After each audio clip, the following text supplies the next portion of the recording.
जाने दीजिए, तो बाकी बातें बताऊं या बाकी चीजें बताऊं कि क्या दान देनी चाहिए, उससे पहले जानते हैं वो 14 वस्तुएं जो मकर संक्रांति पर दान की जाती है, और उसमें भी जो पहली बार शुरू कर रहे हैं उनको किस वस्तु से इसकी शुरुआत करनी चाहिए। और ये जानकारी हमारी युवा पीढ़ी के लिए बड़ी महत्वपूर्ण है, क्योंकि देखिए जो हमारे बड़े बुजुर्ग हैं, जो हमारी माताएं बहनें हैं, पहले से करते आ रहे हैं, उनको जानकारी, जो युवा पीढ़ी है ना, जो अभी इस आस्था के समुद्र में गोता लगाने के लिए तैयार है, तो उनके लिए बड़ा महत्वपूर्ण हो जाता है जानना कि वो कैसे शुरुआत करें। और उनको जब सही जानकारी प्राप्त हो जाएगी ना, तो आप यकीन मानिए वो हमारे इस कर्म को और उत्तम तरीके से करेंगे। तो अब जो भी लोग पहली बार दान करने जा रहे हैं, मकर संक्रांति का 14 वस्तुओं का जो नियम होता है ना, अगर आपने पहले कभी नहीं दिया है और आप पहली बार शुरू करना चाहते हैं, तो ऐसे किसी भी व्यक्ति के लिए, चाहे महिला है, पुरुष है, बुजुर्ग, जवान है, उन सब के लिए पहली वस्तु जो है, वो जो शुभ और मंगलकारी कही गई है, वो होती है गोला। आपको गोले से शुरुआत करनी चाहिए, तो आप 14 गोले का दान कीजिए। 14 गोले, जो गोलागिरी आती है ना, जो पूजा में प्रयोग होती है, हवन की पूर्णाहुति में भी दी जाती है, तो या तो 14 गोले ले लीजिए आप। 14 गोले नहीं तो उनके स्थान पर नारियल भी ले सकते हैं। 14 नारियल ले लीजिए और आप उसका दान करें। अब इनका दान करना कैसे है, ये मैं आपको अंत में बताऊंगा कि जो वस्तुएं, इनको दान कैसे करना है। मैं पहले वस्तुएं बता देता हूं 14 कौन सी है, फिर लास्ट में बताऊंगा कि इनको दान करने से पहले आपको क्या कोई संकल्प करना है, पूजन करना है या क्या करना है। तो पहली शुरुआत आप जो है वो करना चाहते हैं तो गोले से कीजिए। 14 गोले आपको इसमें लेने हैं, या 14 जटा वाले नारियल आप ले सकते हैं, ये समय से लेकर रख लीजिएगा। दूसरी जो उत्तम वस्तु है वो है सुहाग की वस्तुएं। सुहाग की जो वस्तुएं हैं न, ये बहुत ही शुभ कही जाती हैं। जब आप सुहाग की वस्तुएं दान करते हैं तो ये अत्यंत पुण्य करती है।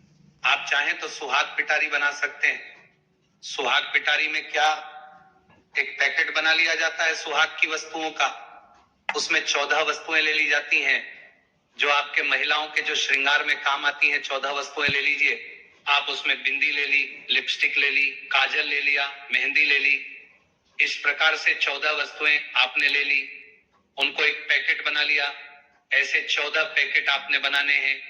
अब अगर किसी के पास अधिक सामर्थ्य नहीं है, सामर्थ्य से भी प्राय अधिक धन खर्च नहीं कर सकते, क्योंकि 14 वस्तुएं लेके जब 14 पिटारी बनाएंगे तो उसमें बहुत अधिक खर्चा आता है। तो उस अवस्था क्या करेंगे आप कि 14 वस्तुएं भी ले सकते हैं। 14 वस्तुओं के 14 पैकेट के स्थान पर केवल 14 वस्तुएं ले लीजिए। 14 बिंदी के पत्ते ले लीजिए, केवल या अन्य जो भी है, सिंदूर ले लीजिए 14, या फिर मेहंदी ले लीजिए। 14 वो लेनी है, और वो किसको दान देनी है, 14 सुहागनों को दान देंगे।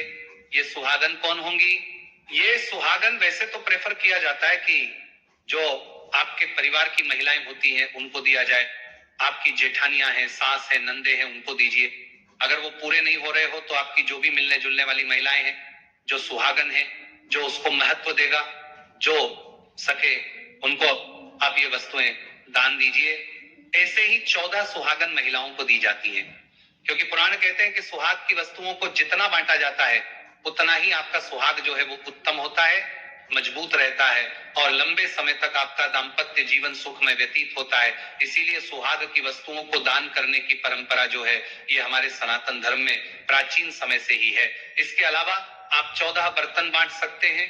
बर्तन बांटने का भी बड़ा अधिक महत्व है और बहुत अधिक फल कहा गया है, तो आप बर्तन बांटने का भी नियम ले सकते हैं। 14 बर्तन बांटने हैं आपने। संक्रांत वाले दिन 14 बर्तन, क्या, जैसे कि उदाहरण के लिए आप लोटा ले लीजिए, बांटने वाले गिलास बांटते हैं, कुछ बांटने वाले कटोरी बांटते हैं। जिनके पास अधिक धन है, जो अच्छा खर्च कर सकते हैं, आप केसर और ला सकते हैं। 200-250 रुपए का एक आता है, बोतलें ला सकते हैं। स्टील की जो बोतलें आती हैं आजकल पानी आदि की, वो ला सकते हैं। आप नाम लिखवा के भी उनको आप